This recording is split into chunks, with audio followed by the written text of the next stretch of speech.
Cavalcade of Kings.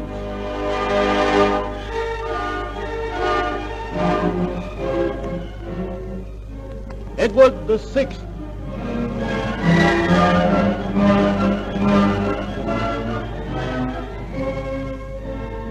The Cavalcade of Kings rides on.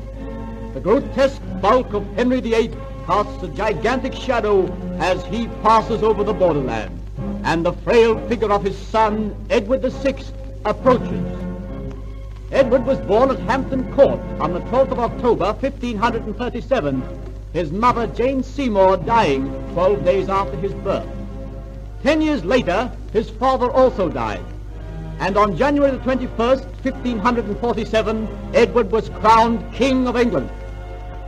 Henry VIII had made a will appointing a council of 16 to govern the kingdom during his son's minority. The most powerful man in this council was the Earl of Hereford, the young king's uncle. A week after Henry's death, we find Hereford, together with Cranmer, the Archbishop of Canterbury, and the rest of the council, discussing important matters of state.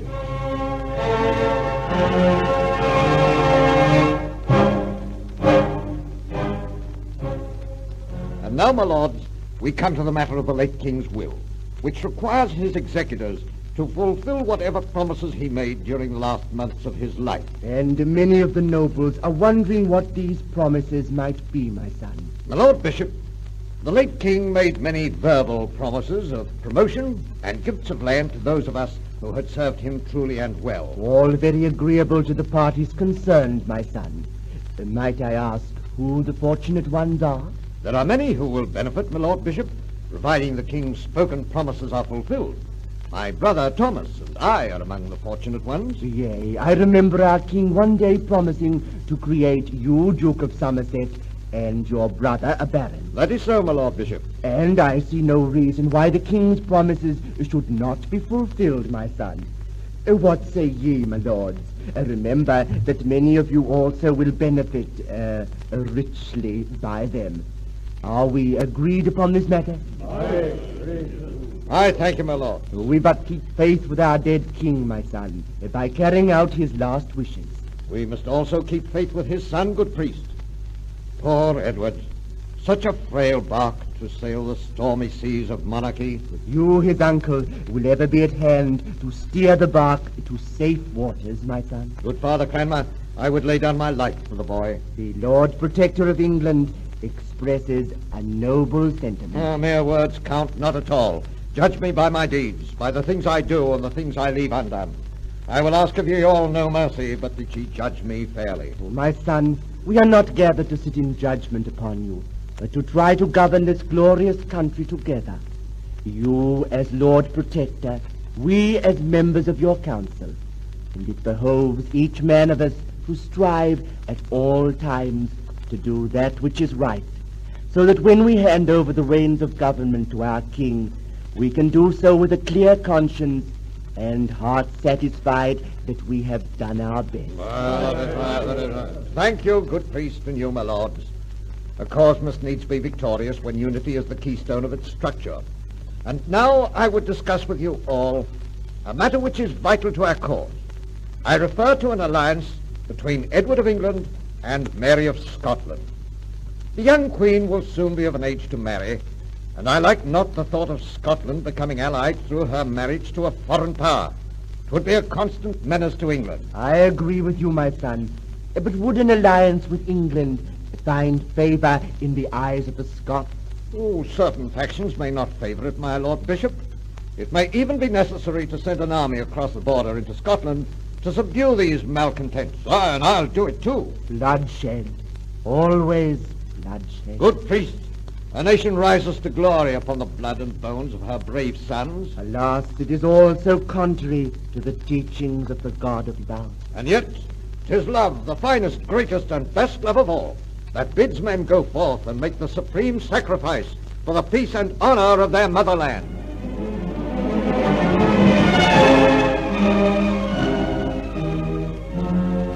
During the first year of his protectorate, the newly created Duke of Somerset invaded Scotland to enforce the marriage contract between his nephew and Mary of Scotland.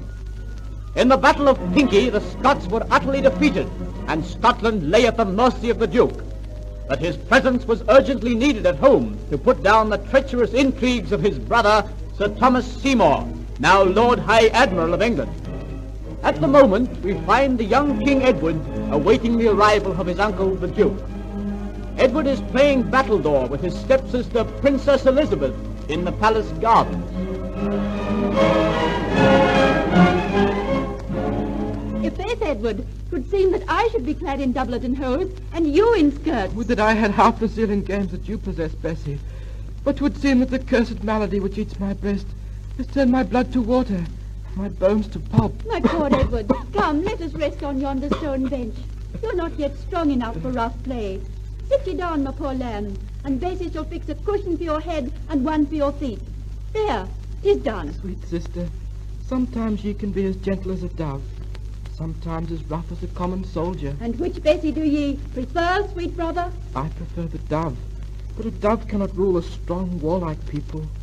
So perhaps 'tis as well that ye are a mixture of peace and war. Come, Edward, look not so gloomy. Gadzooks, at the moment your face reminds me of one of those old cockroaches who sit in council with thee. Bear with them, Bessie, for ye shall have need of their wise counsel ere long. Ah, not I. If I were queen, I'd rule England my way, not theirs. But have done with this chatter, for I shall never be queen, because you, my sweet brother, are going to get well and strong again. And when the time arrives, you will take up the reins of government and rule England justly, piously, and well. Your words give me courage and hope, Bessie. But the words of the apothecary are in different vein. Apothecary? Bah! What does that old cockroach know? If I had my way, I'd lop off his head. Oh, very bloodthirsty this morning, sweet young princess. By your leave, lady, you grow more beautiful every day. If faith is the Lord High Admiral himself. And at your service, princess, as ever. Greetings to you, young sire. I trust you are improved in health this fine day. Greetings, good Seymour. Pray sit beside me. And let's not speak of my health, which troubles me sorely. As you will, sire. And now, princess, whose head was about to fall as I joined thee but a moment ago? 'Twas the apothecary's, good Seymour. But 'tis more likely to be thine, my Lord Admiral. Oh? And who is it desires my head, princess? Your brother, my Lord Duke of Somerset. He has heard rumours which accuse thee of treachery towards him. But the Duke is in Scotland. He was. You mean... That the Duke will arrive here at any moment. Speak of the angels. The Duke rides over the drawbridge with his men at this moment. Mother of God! All is lost. There stands the traitor. Seize him, guard. What, my brother? Brother, you call the man against whose life and liberty you have plotted, brother. To the tower with him. On what charge am I arraigned? There are 24 charges in all. Here are some of them. That ye have secretly supplied the king with money in order to strengthen your cursed hold upon him. You have also plotted to carry him off and secretly put him to death. Why, you dog, you've even plotted against my life. This is calumny most foul. It is the truth, for I have proof of these and other accusations, which brand ye as the despicable creature ye are. To the tower with him, I say. No, ye shall not take me. The guards are carrying him. He will not walk. Princess, mark well this occasion, and learn to trust only thyself. Then no man shall betray ye.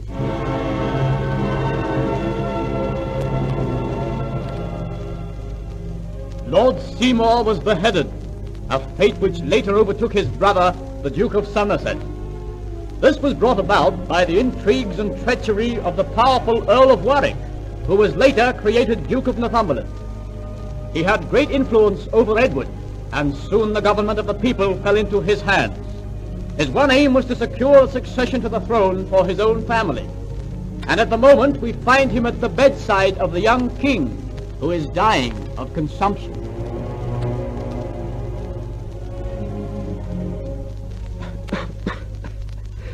My lord, swear that when I am dead, I shall be buried according to the principles of the Protestant faith, and that the Roman religion shall never again be set up in England.